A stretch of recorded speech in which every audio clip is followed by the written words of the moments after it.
So my name is Thomas RonQuillo. I'm a war club maker and show you what I do, essentially. So we'll start with my tools. So these are some of the tools I use. This right here is just a carpentry chisel, and this is probably what I do most of my rough shaping out of. And I mean, I have a variety of tools, different chisels I use. I have small ones, I have large ones, and then I have I have some funky looking ones too. One has the curves, the little gouges. And then I use a lot of my rough shaping too. I use called rasps, which are kind of like files for wood.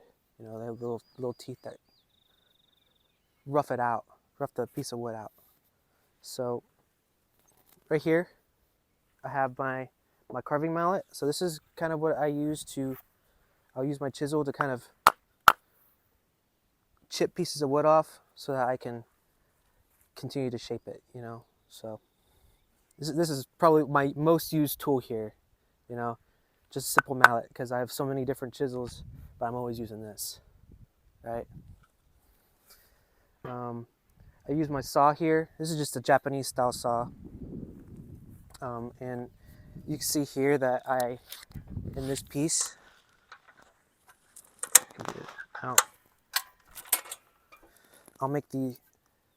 I'll kind of make the shape that I'm looking for, and then I'll make little cuts in there so I can take my chisel and chisel them out to shape, right? But here I'm making what's called an Atasi, which is a type of Cherokee war club that was used by a lot of southeastern tribes here one in Tennessee. And I'm using a local wood called hickory, which is a wood that was used for a lot of different weapons.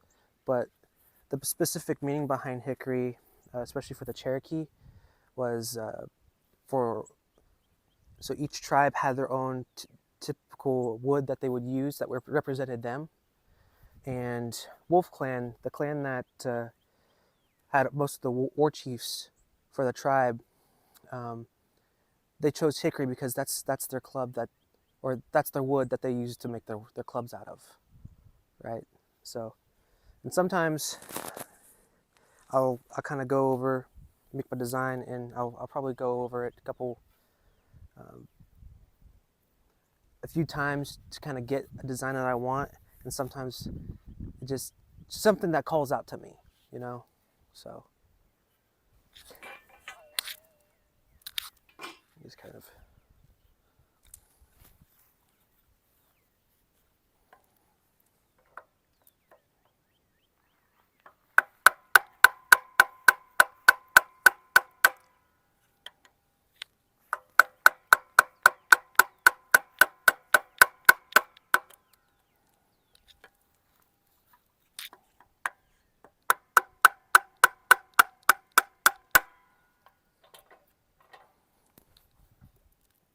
And I'm just kind of trying to follow that line that I've made for the shape. So and I try not to go right to the line, just because when you have, with wood, you can always take away, but you can't always add more, right? So you don't want to take too much away, then you don't get it back.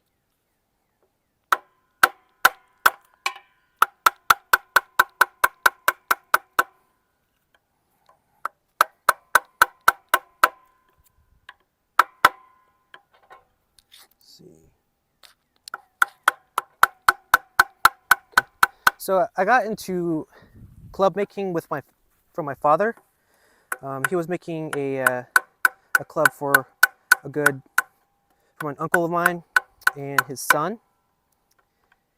And you know, I've watched my dad woodwork for years, since I was a little kid, and I thought, dang, that's really cool. You know, I watched him do the whole thing, and like I want to learn how to do that myself. You know, and I want to say I was probably 13 at the time, and I just started going at it. He's like, here's your tools. He showed me how to use use the tools in the shop, and he says, "Have fun." He kind of guided me a little bit, like told me what was good, what was bad, you know. But he always encouraged me, you know. So it's definitely a learning experience, you know. I mean, I'm 21 now, and I'm still learning.